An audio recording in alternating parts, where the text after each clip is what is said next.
আসসালামু আলাইকুম। তো এইখানে আমি দুইটা আপের জন্য ট্রেড করছি। আশা করা যায় আমরা এই ট্রেড কয়টা উইনে থাকবো। তো এখানে আমার আপের জন্য ট্রেড নেওয়ার লজিকটা কি ছিল আপনাদেরকে দেখাই। তো সম্পূর্ণ ভিডিওটা কন্টিনিউ করবেন, তাহলে অনেক কিছু শিখতে পারবেন, কারণ এখানে আমি প্রতিটা ট্রেডের লজিক এক্সপ্লেন করে দেবো, আমি কেন ট্রেড করছি, কোন কারণে ট্রেড করছি। তো দেখেন, এইটা আমার একটা লেভেল ছিল। তো মার্কেট যখন আমার এই লেভেলে নিচে আসছিল, তখন আমি এখান থেকে আপের জন্য ট্রেড করছি। আশা করা যায় লাস্ট পর্যন্ত আমরা এটা প্রফিটে থাকবো। তো আমরা এটা প্রফিটে আছি। ওকে, তো নেক্সট আমরা আবার এখানে ট্রেড নিব, দেখা যাক। ওকে, তো আমরা এখন এখান থেকে দুইটা ডাউনের জন্য ট্রেড করব। তো আমার এন্ট্রিটা হালকা একটু নিচে পড়ে গেছে, আমার এন্ট্রিটা পড়ার দরকার ছিল। আমাদের যে একটা রাউন্ড নাম্বার লেভেল আছে। ওকে, তো এখন আমি ট্রেড নিব উপর থেকে দুইটা ডাউনে। দেখেন, এখানে আমাদের যে আমি যে বরাবর হরিজন্টাল লাইনটা ড্র করছি, ওইটা আমাদের একটা রাউন্ড নাম্বারের লেভেল ছিল। এখানে দেখেন 50-এর একটা রাউন্ড নাম্বারের লেভেল। ওই লেভেলের উপরে যখন গেছিল, তখন আমরা ট্রেড নিছি লাস্টে দুইটা সেফটি মার্জিন সহ। তো আমাদের আর দুইটা ট্রেড ওর হালকা নিচে পড়ে গেছে। ওই দুইটা একটু রিস্ক থাকতে পারে, লস যাওয়ার সম্ভাবনা থাকতে পারে, তবে উপরের দুইটা আমাদের প্রফিটে থাকবে আশা করা যায়। তো দেখা যাক, এখানে আমাদের এখনো 7 সেকেন্ডের মতন বাকি আছে। আমাদের ক্যান্ডেলের ক্লোজিং কোথায় আসে এটা দেখি। ওকে, তো দেখেন আমাদের নিচের কয়টা কিন্তু লসই করাই দিছে। আমি বলছিলাম আমাদের উপরেরটা উইন হবে। তো এখানে আমি আপের জন্য ট্রেড করব। তো আমি কিন্তু বলছিলাম যে আমাদের লেভেলের উপরে পড়লে সব থেকে বেশি ভালো হইতো, আমাদের লেভেলের নিচের কয়টা লস যাওয়ার সম্ভাবনা থাকতে পারে। তো আমাদের লেভেলের নিচের দুইটাই লস গেছে, আর উপরে দুইটা প্রফিটে আছে। তো পরবর্তীতে আমরা আবার আপের জন্য ট্রেড করছি।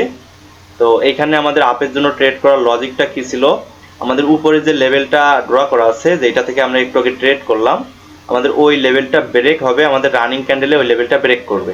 আমাদের এই যে রানিং ক্যান্ডেল, এটা আমাদের কনফার্মেশন দিচ্ছে যে আমাদের উপরের লেভেলটা ব্রেক হবে। তো দেখা যাক ক্লাস পর্যন্ত আমাদের প্রফিট করায় কিনা।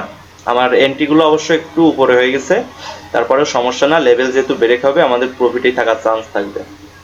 তো দেখেন আমাদের লেভেলটা কিন্তু ব্রেকও হয়েছে, আমরা এটা প্রফিটে আছি। তো পরবর্তীতে আমরা আবার ট্রেড করব, দেখা যাক। তো এখানে আমাদের ওকে, আচ্ছা, তো এইখান থেকে আমরা ডাউনের জন্য ট্রেড করব। এখান থেকে আশা করা যায় আমাদের এন্ট্রির নিচেই ক্যান্ডেল ক্লোজিং দেওয়ার চান্স থাকবে লাস্ট পর্যন্ত।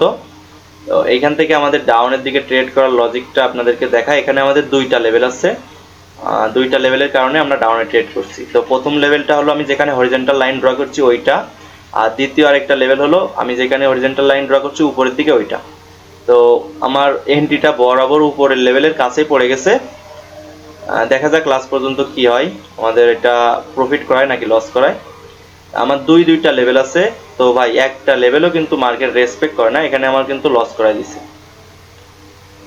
তো রানিং ক্যান্ডেলে আমরা আবার ট্রেড করব। আমার এখানে একটু রিস্ক আছে, এখানে আমার দুইটা লেভেল হয়ে গেছে, দুইটা লেভেলের চিপায় মার্কেট পড়ে গেছে। দেখেন আমি ড্র করে দেখাই, আমার এই দুইটা লেভেলের চিপায় মার্কেট পড়ে গেছে। তো এখানে এই দুইটা লেভেলে মার্কেট মারামারি করতে পারে, একবার উপরে যাবে একবার নিচে আসবে। তো সমস্যা নাই, আমি এখান থেকে উপর থেকে ডাউনের দিকে একটা ট্রেড করে দিছি, কারণ এখানে একটা ছোট্ট খাটো একটা ডোজি ক্যান্ডেল চলে আসতে পারে, আমার দুই লেভেলের মাঝখানে ক্লোজিং হইতে পারে। দেখেন, হয় নিচের দিকে ব্রেক করে আসার চান্স থাকবে, না হলে আমার দুইটা লেভেলের মাঝখানে ছোট্ট একটা ডোজি ক্যান্ডেল আসার চান্স থাকবে। তো এই কারণে আমরা ডাউনের দিকে ট্রেড করছি। আশা করা যায় আমরা একটা প্রফিটে থাকবো লাস্ট পর্যন্ত। তো দেখা যাক ক্যান্ডেল কি করে। এখানে আমার এই দুইটা লেভেলের মাঝখানে ক্লোজিং হয়ে যাওয়ার চান্স সব থেকে বেশি থাকবে। তো দেখেন আমার লেভেলের দুই লেভেলের মাঝখানেই কিন্তু ক্যান্ডেল ক্লোজিং হয়েছে, আমরা এটা প্রফিটে আছি।